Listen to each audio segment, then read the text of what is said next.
Vindhya reason से ये खबर है, जहां पर रीवा शहडोल संभाग की 14 सीटों पर कांग्रेस ने प्रत्याशी जो है वो घोषित कर दिए हैं। क्षेत्र 1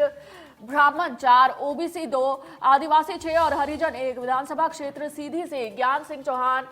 धोनी से कमलेश सिंह, देवसर से बंसमणि वर्मा और सिरमौर से राम गरीब कौल,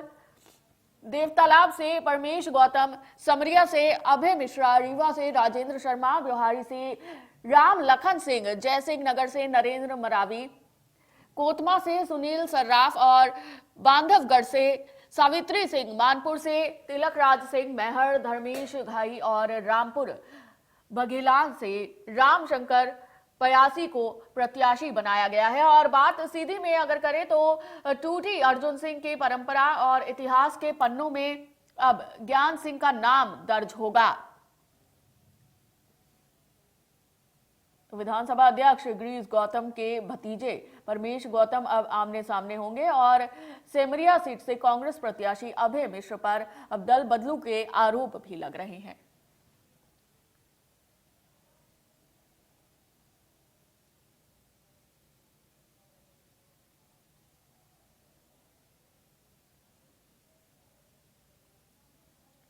और इसी खबर पर ज्यादा जानकारी के साथ हमारे संवाददाता सचेंद्र हमारे साथ लाइव जुड़ चुके हैं। सचेंद्र, क्या ताजा अपडेट इस खबर को लेकर सामने आ रहा है, क्योंकि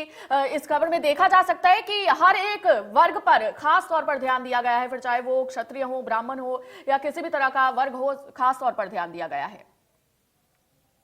कांची, आपने विंध रीजन, हम समूचे विंध रीजन की बात करें तो जो देर रात कांग्रेस की लिस्ट सार्वजनिक की गई है उसमें विंध रीजन, पूरे विंध रीजन की हम बात कर लें, मैहर से इधर सिंगरौली जिले तक की हम बात कर लेते हैं, तो यानी रीवा और शहडोल संभाग दोनों को मिला के 14 सीटों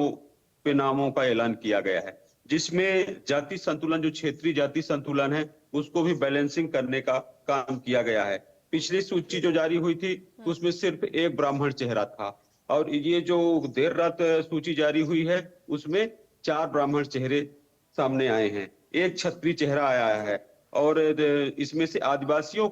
को इसमें बैलेंसिंग किया गया है। आदिवासियों को लगभग आदिवासी सीटें जो है वहां बहुतायत संख्या में करीब आधा दर्जन सीटों पे आदिवासी चेहरे उतारे गए हैं। और वहीं पे अगर हरिजन सीट की बात करें तो ये सिंगरौली जिले की देवसर सीट है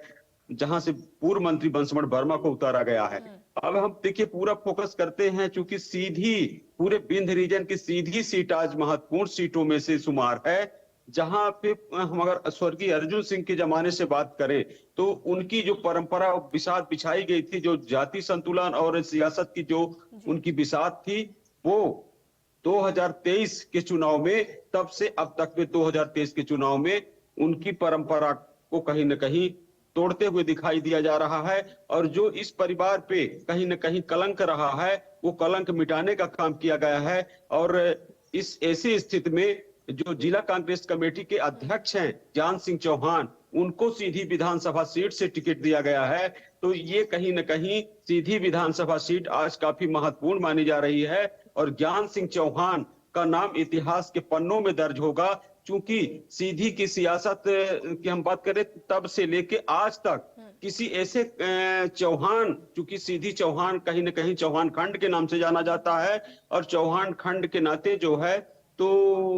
अभी तक कोई चेहरा सीधी से चौहान समुदाय से नहीं उतारा जाता था। और कहीं न कहीं राजनीति के क्षेत्र में इस बात का कहीं असंतोष भी रहता था और आरोप प्रत्यारोप लगते थे, हमेशा आरोप प्रत्यारोप लगते थे। तो ये यूं कहें कि जो हमारे पूर्व नेता प्रतिपक्ष है अजय सिंह राहुल और CWC के मेंबर कमलेश्वर पटेल, जो विंध्य के ये दोनों बड़े चेहरे हैं, विंध्य के बड़े लीडर हैं, कांग्रेस में माने जाते हैं,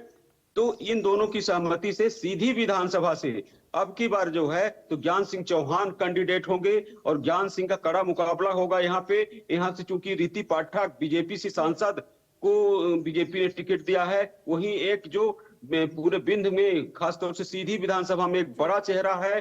ब्राह्मण क्षेत्र से, ब्राह्मण वर्ग से केदारनाथ शुक्ला एक बड़ा चेहरा है जो वर्तमान में अभी विधायक भी हैं, पिछले 4 बार के विधायक हैं। तो सीधी विधानसभा